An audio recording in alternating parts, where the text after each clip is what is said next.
bread. Doo, doo, doo, doo, doo. Doo, doo, doo. Okay, this one's a little weird.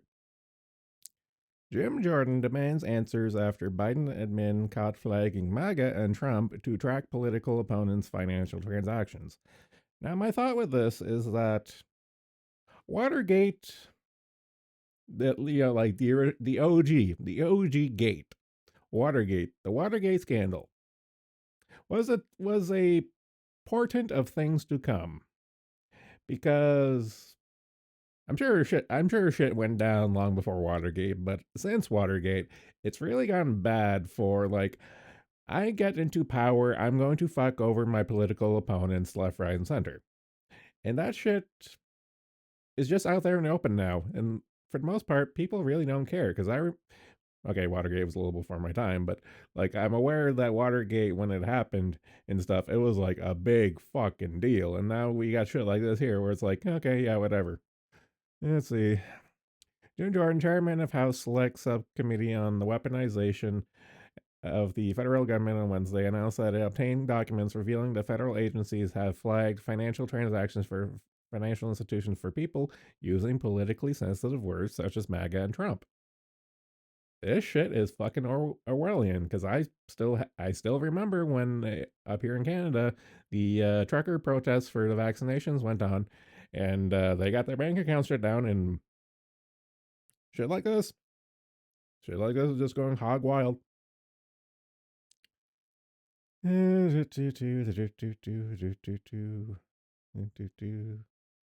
Individuals who shopped at stores like Cabela's or Dick's Sporting Goods or purchased religious texts like the Bible may also have been had their transactions flagged. This shit is fucking scary. This is literal. This is unironic 1984 level shit. Unironically. These materials, including a document recommending the use of generic terms like Trump and MAGA to search Zelle payment messages, as well as prior FinCEN analysis, lone actor, homegrown violent extremist indicators. What the fuck? The letter continues. According to this analysis, FinCEN warned financial institutions of extremism indicators that include transportation charges such as bus tickets, rental cars, or plane tickets for travel to areas with no apparent purpose. Freedom of movement is a thing of the past. Give it time. That's what they're aiming for. Or the purchase of books, including religious texts and subscriptions to other media containing extremist views. In other words, FinCEN urged large financial institutions to comb through the private transactions of their customers for suspicious charges on the basis of protecting political and religious expression. You know, so business as usual of calling it the opposite of what you're actually doing. War is peace. Hate is love. I'm gonna tear out the rest of my hair for this. Fuck. This big. I am flabbergasted at like how bad shit is starting to get now. It's just like, oh, you're committing wrong thing. Okay, goodbye. You can kiss your bank account. Goodbye. So long. Remember, they want you dead. They want your children and wives raped, and they think it's funny. Fuck. Okay, we're just gonna continue on. DNA contaminants in COVID vaccines are beyond the pale, Florida Surgeon General. I started talking about this the other day, and it looks like it's still continuing on. On January 3rd, the Office of Florida Surgeon General Joseph Lanapo issued a statement calling for the healthy use of COVID mRNA vaccines. Yeah, I remember doing this. Citing recent discovery of DNA contaminants in the vaccine vials. Yep, I also covered that there recently too. 1984. We're pivoting to the medical portion of the 1984 talk. DNA is a common contaminant in many biological products. He told shows host, blah, blah, blah. We can use DNA to produce different drugs like insulin, other biologics, and that's a wonderful innovation. Normally, that DNA doesn't pose a problem, blah, blah, blah, blah, blah. However, since mRNA vaccines, this is the important bit. Since mRNA vaccines, gene therapy, here's the thing. It's me just reading verbatim, I keep having the mental hurdle of not wanting to call them vaccines, but just reading the articles as written and stuff. Because I will say it before and I'll say it again. These are gene therapies, not vaccines. Use lipid nanoparticles which deliver mRNA into the cells directly. DNA contaminants could also be able to enter the cells. Some scientists, like Dr. Ladapo, are concerned that DNA from the vaccine. I'm going to try to make this a mental habit. From the gene therapies may integrate with the human genome. It's like they're editing your genes. Gene therapy. Fuck. 1984 Talk sounds like a good title for the series, to be honest. I'm not. 1984 Talk is my entire existence at this point, as far as this reading the news series goes, because I tend to loop on the several repeating topics because they don't fucking stop. It doesn't end.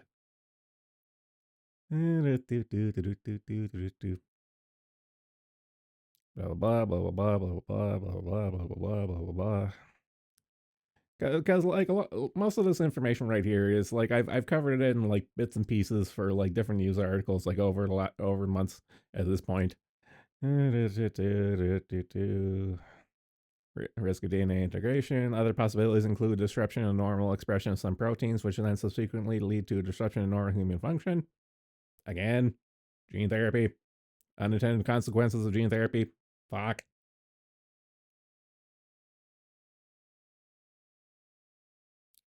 Okay.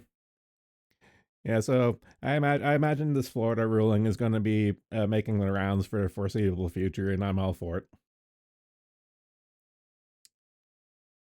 Okay, so I didn't exactly have this on my bingo card for this year.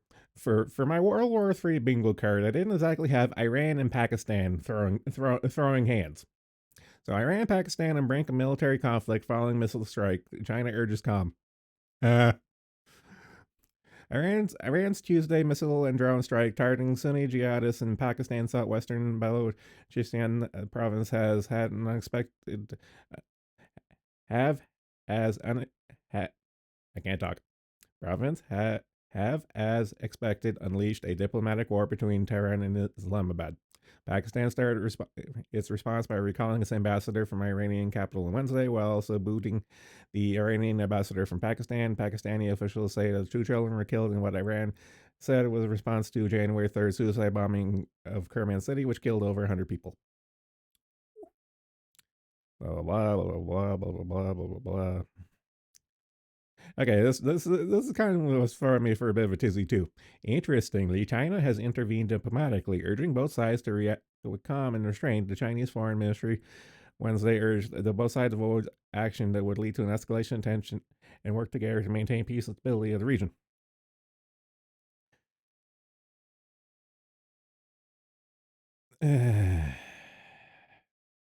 Okay, so here's like a little summary of shit that went down.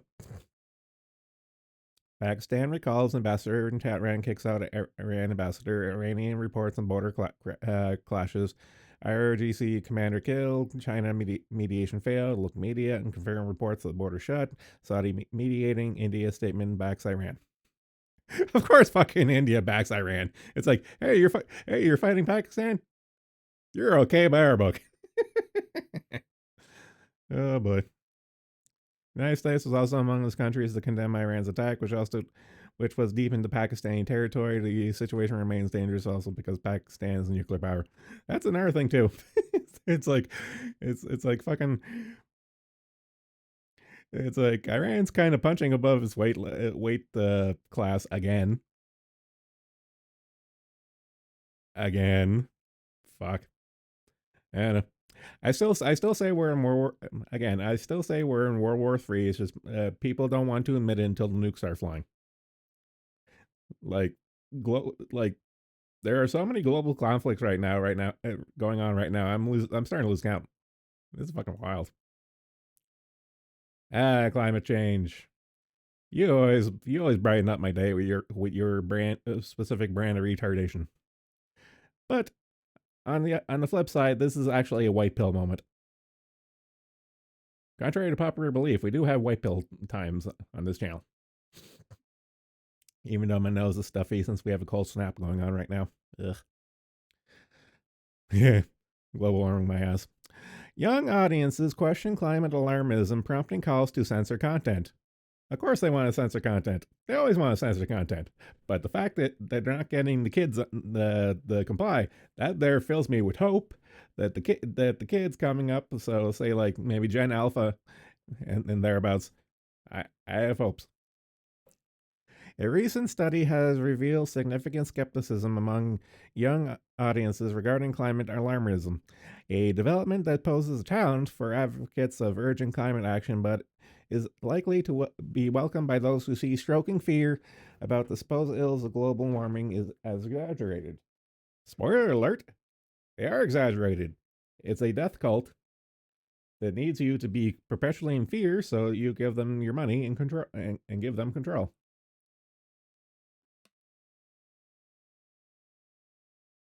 Another news, water is fucking delicious. Blah blah blah. Okay, I've seen these guys before. The Center for Countering Digital Hate. These arseholes are like these here are the literal brown shirts of like the powers that be at this point. You know, like them, the ADL. You know, like all of them. All these like, oh, we're for the people. It's like that's immediate red flag. Anytime I hear the words "we're for the people" or "we're here for the children" or anything to those effects, I'm like, okay, you're immediately on my shit list. Eh. The study reveals a significant increase between 2018 and 2023 in a YouTube content that expresses one of the following three viewpoints: climate solutions won't work, climate science and the climate movement are unreliable, or the impacts of global warming are beneficial or harmless. Man, here's some base takes. Researchers also found roughly one third of teenagers, the predominant YouTube audience, all views such as climate policies cause more harm than good. Thank fucking God, the kids are waking up and not buying in this bullshit.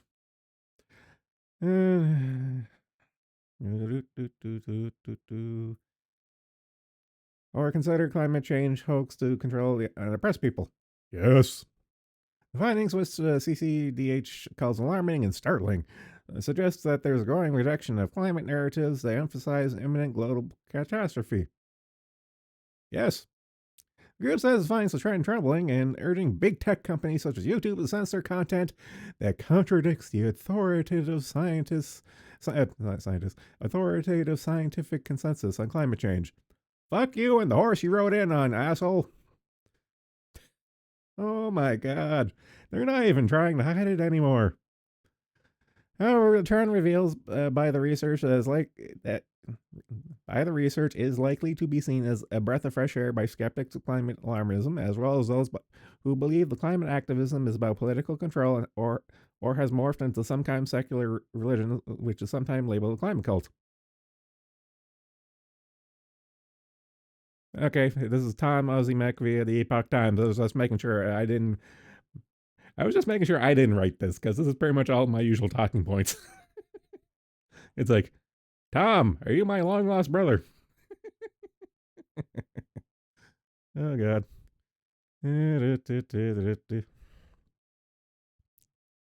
Yada yada, going over some of the numbers, yada yada yada. The shift labeled the new denial. Okay, I'm all for it. We're going to call it the new denial. Now constitutes a majority 70% of climate skeptical content on YouTube.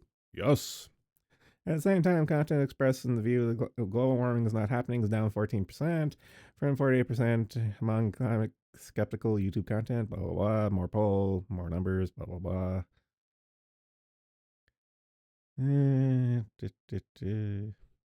Okay, so this point hasn't been making the rounds as of late, and I'm wondering.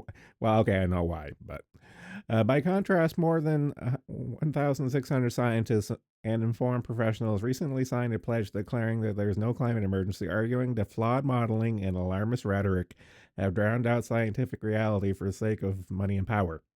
Yes, if I was aware this here was going around, I would have signed off on it too. I'm a geologist. That's kind of tangentially my wheelhouse. If nothing else, have been the whole climate thing has been one of my many hobbies over the decades at this point. Climate science should be less political, while climate policy should be more scientific. The declaration reads: scientists should openly address uncertainties and exaggerations in their prediction of global warming, while politicians should dispassionately count the real costs as well as the imagined benefits of the policy measures. Nah, this makes too much sense. Shut it down. This makes too much sense. Blah, blah, blah. Oh, Al Gore. Former President Al Gore warned of rain bombs and boiling oceans in an emotional speech about climate change at a gathering of global elites at the World Economic Forum in Switzerland last year.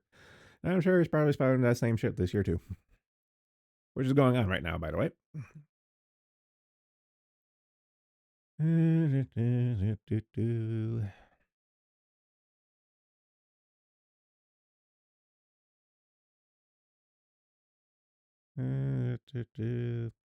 Yeah, but whatever. It's mostly more the same and stuff. The main crux is that the kids aren't buying into the bullshit.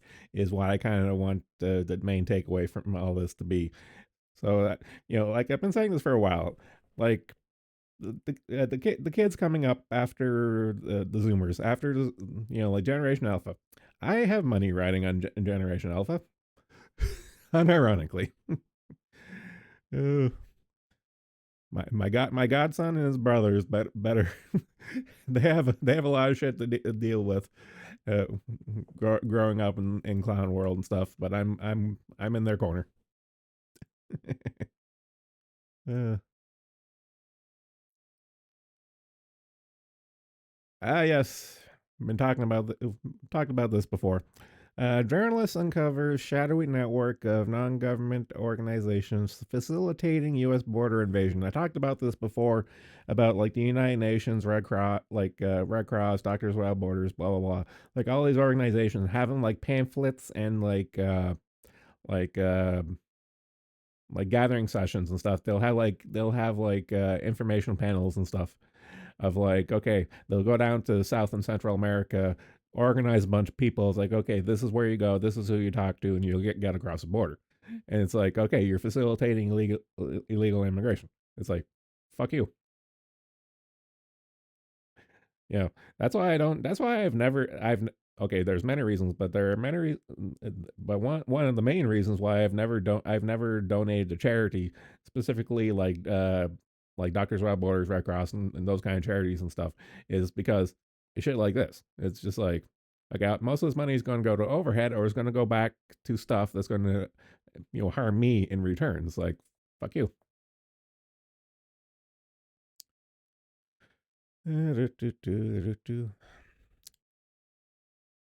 Oh, so it looks like J.M. O'Keefe is back up and running. Okay, I kind of glazed over this. So, for those who don't know, J.M. O'Keefe was kicked out of his initial what's the word I'm looking for, foundation and stuff, and he set up a new one and stuff. And it looks like he's back up and running again, which is good. So, journalist James O'Keefe uncovered a shadowy network of secretive nonprofits, some of which are funded by taxpayers, that facilitate invasion of illegals in the southern border. O'Keefe and Alita's Angels, a brand new nonprofit with no tax record on file, that operates inside an old bank building in the Arizona border town of Nogales. Nogales. We just followed a trail of migrant vans right to the source, visiting the Arizona border town Nogales, where we encountered some rude and suspicious Alita's Angels NGO workers who once again called the police on us. A volunteer with the American Red Cross, who wouldn't give us his name, tried to prevent us from filming outside the migrant facility and kept sticking his hands over our cameras. Then, when questioned, a volunteer with the NGO, she said, and I quote, "I am your father," and stormed off. I have several questions, but moving on. Nogales police officer showed up and questioned us after Alita and Red Cross workers falsely accused us of using racial slurs and inhibiting their movement. We tried to get the officer's first name, but he refused to give it. And when we Freedom of Information acted the body cam footage, we were told Nogales police don't use them. A group called Alita's Angels runs the facility, but they're a brand new nonprofit, no tax record and file. We requested documents with no luck. O'Keefe. After Alita's, the migrants are crammed in buses like cattle to a processing facility on our way in Tucson. Once the migrants were boarded in the bus, we got a head start to meet them at the processing facility an hour away in Tucson. But once again, we couldn't get anywhere near the building. Staff of the facility run by the Casa Alitas threatened to call the cops again, but we managed to interview a local driver who does business at the facility and gave us even more information. O'Keefe said a worker with Casa Alitas confirmed our undercover journalist that Casa Alitas was getting federal money. These Alitas groups are part of a shadowy network of secretive nonprofits funding the mass migration of millions of people into the country without truly vetting asylum seekers, claiming claims and determining if they are eligible for refugee status. The journalist continues. I'm still kind of hung up on this. I'm your father line. It's so fucking weird. Uh, Then Elon Musk chimed in the next thread asking, "Is the Red Cross supporting illegal immigration?" Yes, wholeheartedly. Fuck the Red Cross. Okay, responded. Blah blah blah. Blah blah. What's going on? Blah blah blah blah blah blah blah. A lot of NGOs are helping Biden open the border to unlimited illegal crossings, but none that could happen without President's approval. Byron York, the chief political correspondent of Washington Examiner, recently said, "Yep, yeah." Because here's the thing: like a lot of some of the money that these NGOs get is taxpayer money. And what they do is effectively like the government and these organizations will launder the money so it doesn't seem like it's coming straight from the feds, but it is. Like there's only one kind of person, there's only one type of people who will launder money, and that's crooks. Whether it's the mob, where it's the illegal mob or the legal mob, doesn't matter. The only people who will launder money is crooks. And if they have to launder money to give it to the Red Cross to bolster illegal immigration, these guys are fucking crooks. That's all there is to it.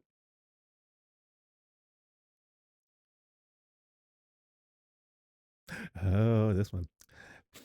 You blow my nose. Can't breathe. Where's my mute button? Mute. Where are you?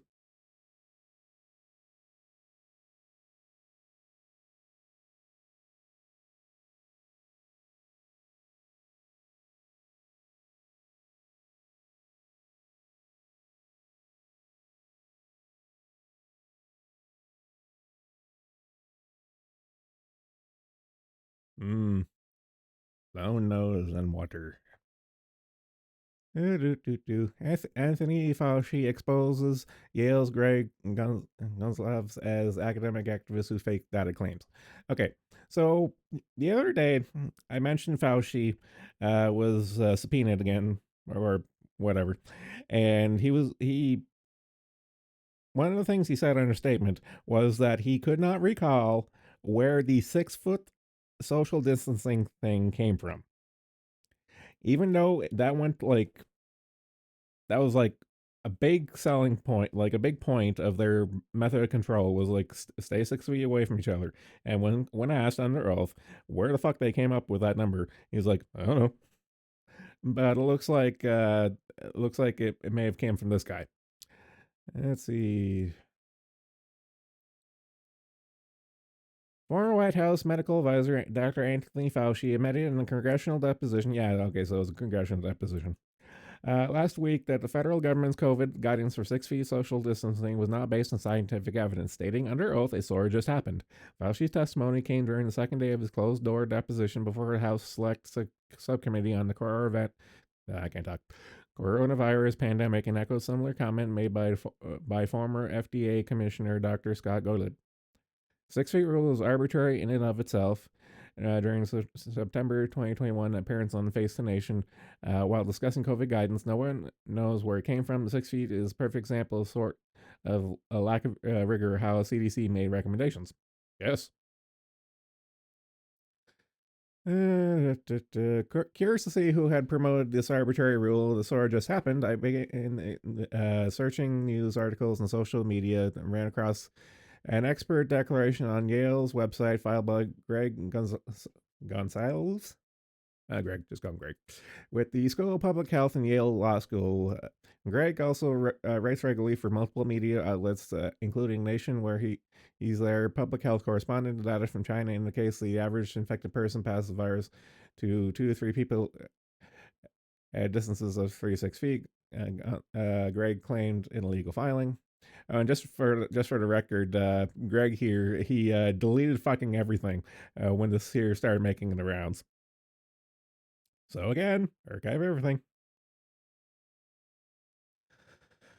In case you're unaware, he's a 1980s AIDS act. So this is where it gets a little funny. He's a 1980s AIDS activist who later in life attended university and then for some reason got hired by Yale. But having honed his talent at advocacy, he retained a streets activist indifference for scholarship and pugnacious skill in diagnosing every medical crisis as AIDS in the 80s.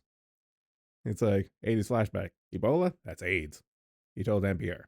Opioid epidemic? AIDS again, he told New York Times. How about monkeypox? Do you need to read this Greg essay or the evidence not clear? Hello, it's AIDS. It's like, what is it with these people making one thing their entire existence? Maybe he got AIDS, but I wonder how he got it. Man, 80s, California. Yeah, I'm thinking it. And when the COVID outbreak began, physicians scrambled to study it, never before seen virus, struggling to understand how to spread, blah, blah, blah, blah.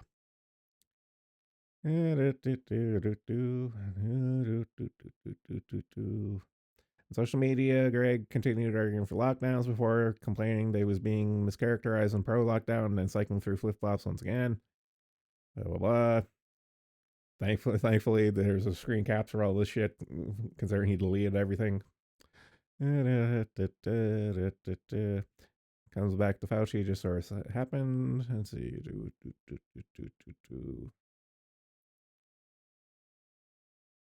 But if you examine Greg's writing carefully, apparently he didn't. You'll see he cites medical support for his 36 fee claim with footnote number 7. Okay, yep. And perhaps you're unfamiliar with science, how expert ranks research, but nowhere in medical literature do you find newspaper articles cited credible evidence. Oh my god, I didn't know that was my first read through. So he was quoting a news article. You don't fucking do that in a science paper. You're working backwards there. You're working backwards there, Chief. AIDS in chief. You're working backwards. Gets even more odd. When you read the New York Times article, you find there's no data from China, as Greg claims. The only proof his newspaper article provides 6 feet social distancing is, get this, an artist's drawing. In short, Yale's Greg filed a legal declaration that made a medical claim based on a newspaper article. That newspaper article doesn't contain any evidence, as he claims. Quite the expert. Now, to understand how it meets Yale's academic standards, I ask him to explain. And he's gone. Oh god.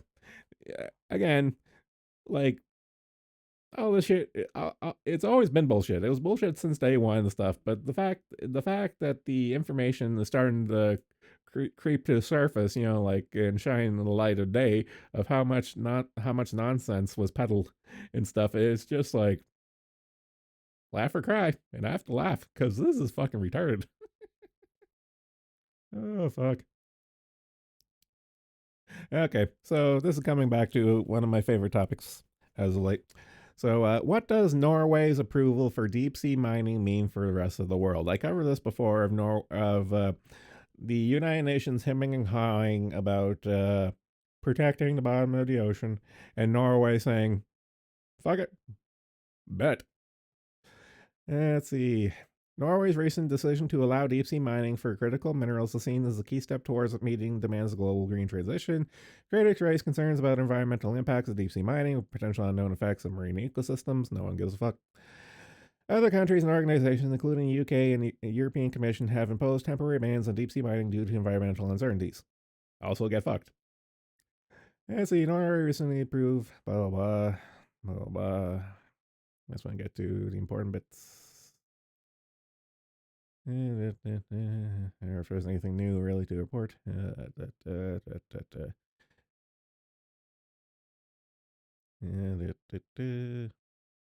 Okay, nothing really new other than Norway has approved. So it's green means go. So in Norway, mining companies can apply to do some underwater mining and stuff, and that's just a go ahead. And the rest of it is just like the what I've covered before of like the usual suspects hemming and hawing about the environment and blah blah blah and stuff. And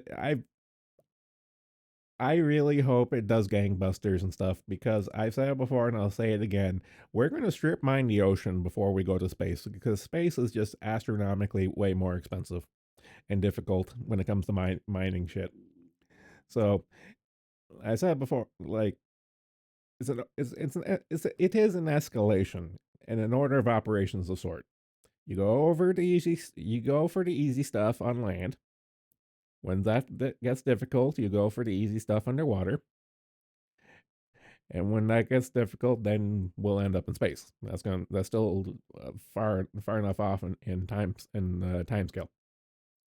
And just a reminder of what I'm talking about is potato-sized nodules of critical minerals, including cobalt, nickel, copper, and manganese, can be found at the bottom of the seafloor. These minerals have previously only been accessed from large-scale mining projects on land, which also destructive to the environment. Many countries are investing in expansion in land mining activities in response to global blah blah blah. Right. So like these here nodules have been known to geologists for a good while. In fact, I put two and two together. I was rewatching another playthrough of Subnautica, and I just realized, hey, wait a minute, this is literally a game mechanic in Subnautica. So in Subnautica, most of the resources you get are just literally these as nodules, like just laying there on the bottom of the ocean, or like when the walking leviathan, I forget what it's called, but the sea treaders. When the sea treaders walk around, they'll kick up this shit, and you can go pick it up. It's like that's literally all this here is. It's just like it's just little nodules of high concentrate elements, and this going forward is going to be the easy stuff to get. You just got to get down there, and I imagine probably what it's going to be doing. They're probably just going to fucking dredge the shit up.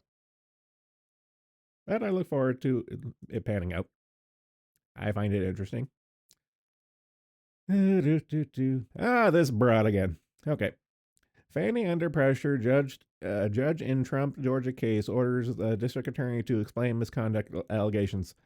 So the judge in Trump Georgia case has ordered Fulton County District Attorney Fannie Willis to answer accusations as she hired her romantic partner as the top prosecutor in the case. So this chick and her man, pretty much she hired him, like more money laundering, shit, and the only people who launder money is crooks. So this crook and her boyfriend use taxpayer money to pat themselves on the back and take vacations and shit. And of course, it comes out in the wash, and of course, the Trump's defense attorneys are just like, "Oh, we are going to jump on that like a fat kid on candy." Judge Scott McAfee on Thursday ordered Willis to respond to the allegations in writing by February 2nd and has scheduled a hearing on the matter for February 15th. The accusation, first found in the court filing by attorney and Trump co defendant Mike Roman, accuses Willis of hiring her paramour, Nathan Wade, whose involvement, argues, makes the indictment fatally defective. Roman has asked McAfee to dismiss the case and block the Fulton County the Secretary's office from further involvement in the case. Good luck with that. Wade, who was hired without proper approval, is a private attorney in the midst of a divorce who has little to no experience trying felony cases, much less complex RICO actions, according to the 127-page filing in former President Donald Trump's 2020 election trial in Georgia. Wade ended up pocketing nearly $700,000 from Felton County taxpayers, which he allegedly took Willis on lavish vacations. They also billed taxpayers $2,000 to talk to the Biden White House about persecuting Biden's political opponents.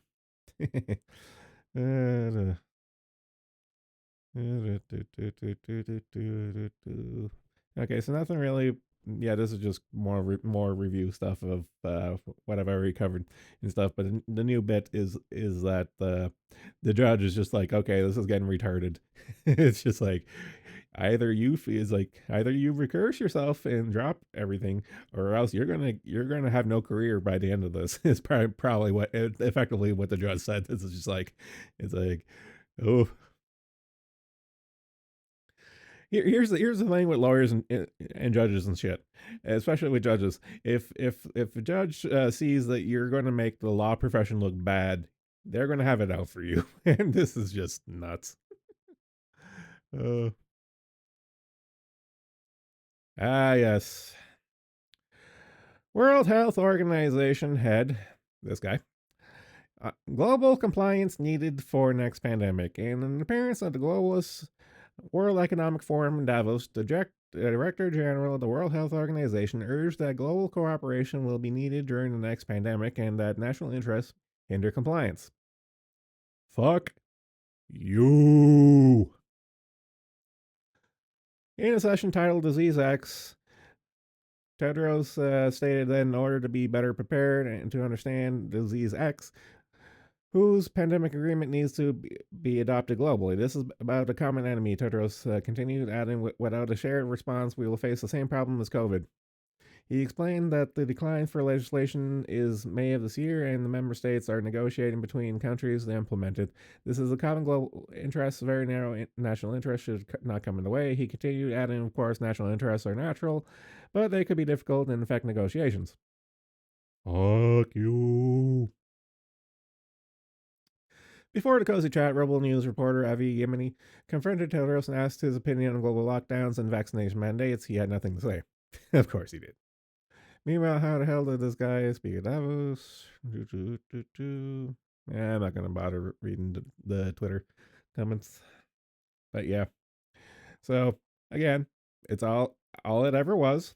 All it will ever be is about control. Oops. One too many. Open. Okay, this was kind of interesting. The biggest new reporting law for business that you probably never heard of is ripe for political abuse.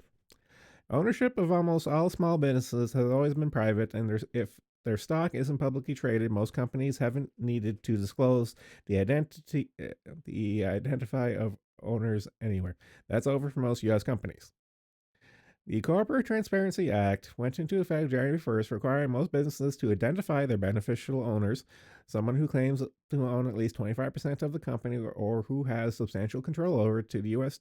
Treasury Department of Financial Crimes Enforcement Network, FinCEN, and there's certainly a high risk of political abuse. Just yesterday, news came of evidence of FinCEN is flagging for attention to transactions. Okay, yeah, so this is like the first article we talked about today.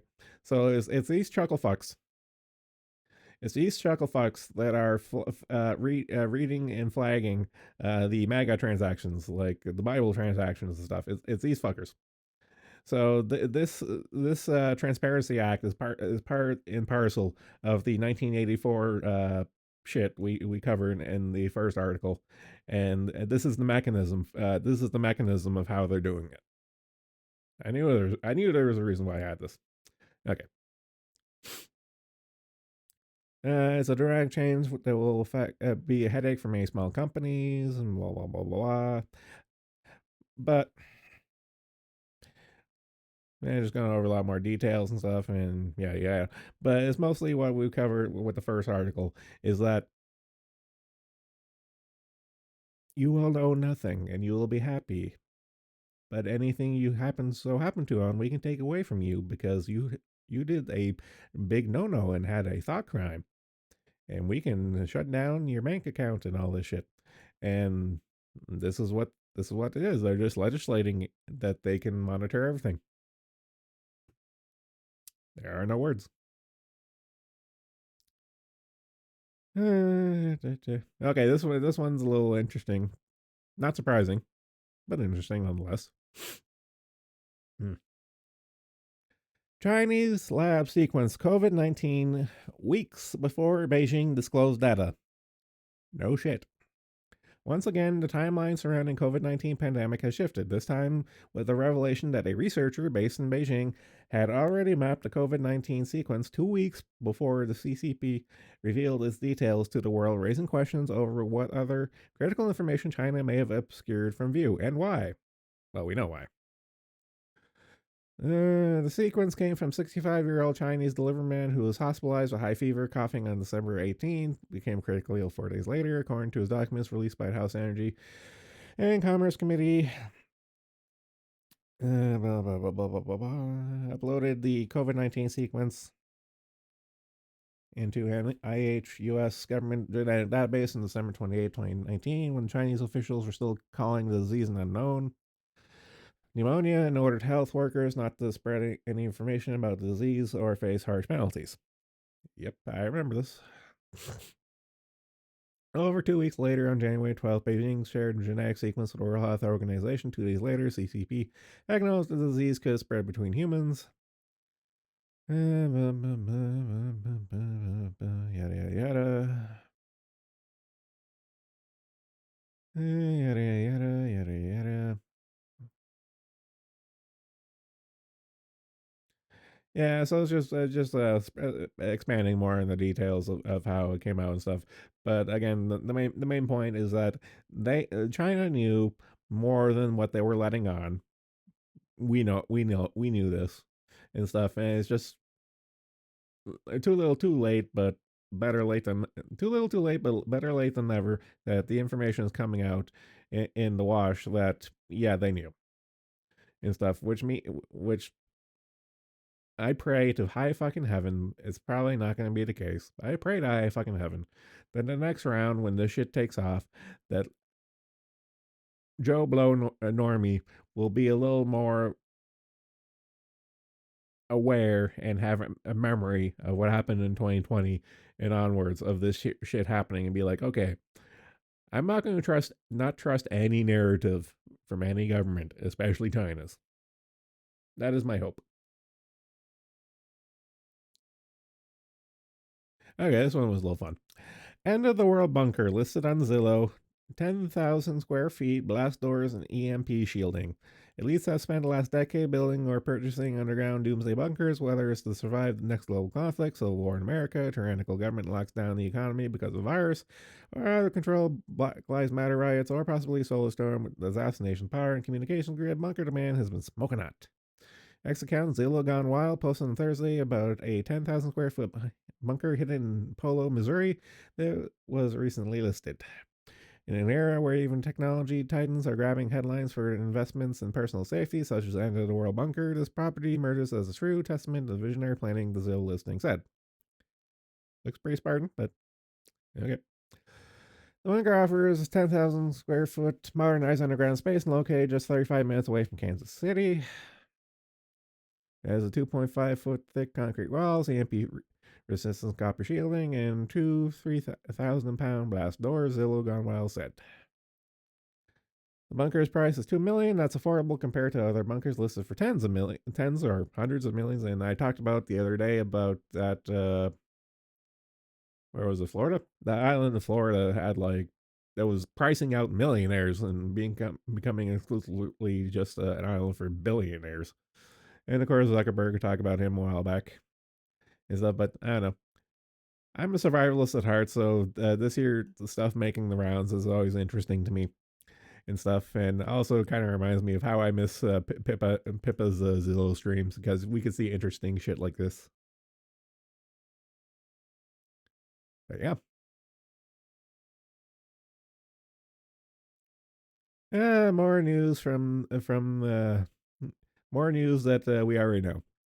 Adverse events more likely with some COVID-19 vaccine batches data. Some lots of COVID-19 vaccines cause significantly more adverse events than others, according to new published information. Some batches were linked to as many as 1,650 serious problems, while some produced zero report issues, according to the data which was obtained by the Informed Consent Action Network and presented on the website OpenVAERS. The network received data through the Freedom of Information Act request from the U.S. Centers of Disease Control and Prevention (CDC). Certain lots had an unusually high number of adverse reactions, the network said in a statement. blah, blah, blah, blah, blah, blah. As a former manufacturer, this data provides strong evidence that the vaccine manufacturing process was not in control. Duh. If the data is accurate, then your agencies have kept this vital information hidden from Congress and the American people for years, despite my request for this data beginning in December 2021. He added. Yada yada yada. Spokesperson for CDC and FDA said agencies received a letter. The spokesperson said the agencies will respond to the letter in time. Mr. Johnson did not respond to request for comment. Of course, they never do. Blah blah blah blah blah blah. Okay, here's a little important bit. Before receiving the data, it was impossible to determine the serious adverse event rate by lot number because we did not know the total number of doses in the lot. Bear said on his site, with this new data, we can now confirm some batches of COVID-19 vaccines are significantly more dangerous than others. This is information that should have been available since day one, but better late than never.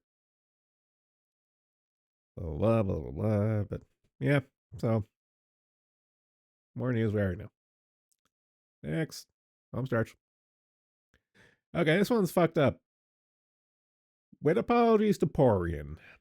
This is from your neck of the woods. And this looks like a job for Captain Sweden. It feels like something has gone terribly wrong. 5 Swedish cops forced to pay fine to convicted Syrian migrant who brutally attacked them. I'm going to repeat that because that's fucking important. 5 Swedish cops forced to pay fine to convicted Syrian migrant who brutally attacked them. This is fucking retarded.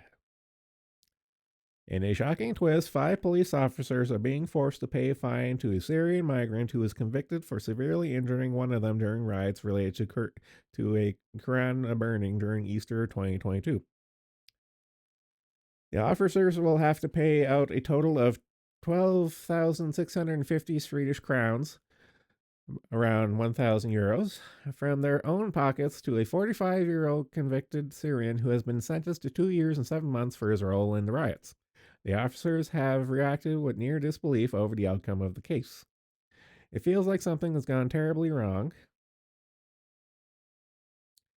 I just had something out of the corner of my eye. Nope, okay, good. Let's see. Feels like something's gone terribly wrong in the legal system here. We are there doing our job, yet individual police officers must be forced out to pay out of their own pocket to people who really wanted us dead, said Alexander Dermick, who is a group leader in a civil suit involving the Bottrek local police area, and now one of the 5 police officers ordered to pay court costs to the foreign national, according to Danish newspaper.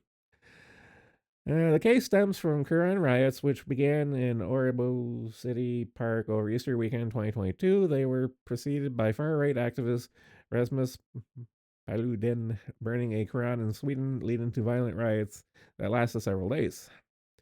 However, the judge in the case defended the decision to fine police officers, saying he's sticking to the letter of the law. And this is I understand if it appears offensive from the police point of view, but there is no mistake that has been made. The rules are as they are. The issue of damages was separated into a civil case, and the police withdrew their claims, so they are considered the losing party and must pay. Several police officers were injured so severely by stone-throwing rioters in the Parken that they needed emergency care. Among them, Johan Westberg, who was hospitalized with severe concussion and hand injuries, are expected to take years to heal. Westberg is one of the officers requesting damages after a 45-year-old Syrian was sentenced to prison for gross sabotage against police operations. The criminal case and the civil case were handled in two separate matters. The Syrian was sentenced to over 5 years in prison, which was later overturned by the Supreme Court, of course it fucking was, and reduced to 2 years and 7 months. However, the Supreme Court decision also destroyed the officer's civil case. The judges then argued that the officers are not entitled to damages in case of gross sabotage against police operations because it is considered a crime against the state and not against individual police officers. Based on this finding, the officers had no hope of winning their case. Westberg and the other police officers in the case therefore withdrew their claims for damages. However, the procedural code, anyone who withdraws their civil case is considered to have lost the case and must pay the other party's legal fees. This is what happened in this case, resulting in the severely injured officers being forced to pay damages to the Syrian who attacked them. I don't intend to pay a penny. Then they better foreclose me. This is so wrong. I was in Parkin as a service provider, and it was not optional to work, said Johann Westberg, who no longer works for the police. I certainly hope fucking not, according to the Danish newspaper. Police appealed the Gotha Court of Appeals. Their attorney, Esther Anderson Zavut, said it is very strange how the case was separated in the criminal and civil case to begin with. It's exactly the same claim for damages as in other trials, and in none of the other cases has been separated. It is very surprising the judge has acted this way. We will appeal. Justice, a concept lost in time. Yes, many such cases. Many such cases. But again, this is fucking retarded. I know there yeah, this case is just fucking stupid. I feel bad for the cops, which is a rare these are rare words coming out of my mouth. I feel bad for the cops. Okay, last story. I'm gonna go make lunch before Kirshi. Oh, stretch. Okay. Ford prepares to cut F-150 Lightning electric truck production. I'm also losing my ability to speak. Ford Motors electric vehicle sales are running out of juice. As the company plans to slash productions on all electric F-150 Lightnings in April to achieve optimal balance in production sales growth and profitability. This is completely unrelated to the fact that the subsidies for electric vehicles are drying up. I've covered this in a shit ton of other articles. The gravy train is coming to an end when it comes to the EV nonsense. And now to brass tacks, this is what's going to happen. They're going to slash production and eventually phase it out. And the noble experiment will come to an end, as it always does. And a planned production cut for Lightning was first discussed in plan memo to suppliers obtained by Automotive News in early December. The memo pointed out changing market demand for the cuts. We will continue mass production with customer demand, which is also dropping.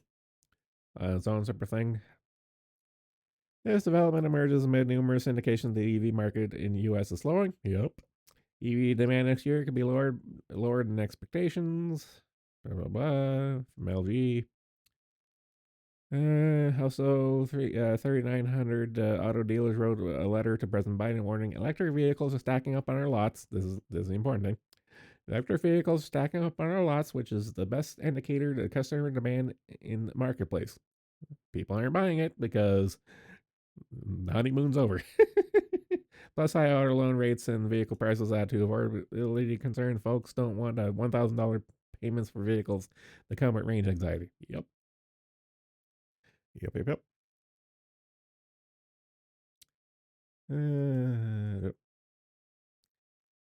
Okay, I'm done. I'm going to pack it in. Thanks for coming. Take it easy, and I'll catch you later. Peace.